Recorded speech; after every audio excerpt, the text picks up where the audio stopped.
عزیزان سلام عرض میکنم. باور کنید برای سخنرانی نیومده بودم، اومدم تو جلسه شرکت کنم، گفتم پاشو الان یهو مثل اینکه باید اینا حرف بزنیم.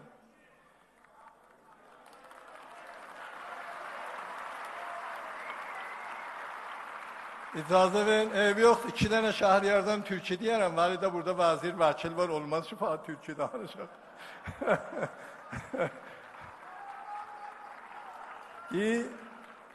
Heydər baba, yiğit əmək yetirməz. Ömür keçər, əfsus bərə bitirməz. Namərd olan ömrü başa yetirməz. Biz də vallah unutmarıq sizləri. Unutmanıq. Və hər hal xidmətinizdəyik. Heydər baba, mərd yiğitlər doğcunan. Namərdlərin burunların ovucunan. Sən gədikdə qutları tut boğcunan.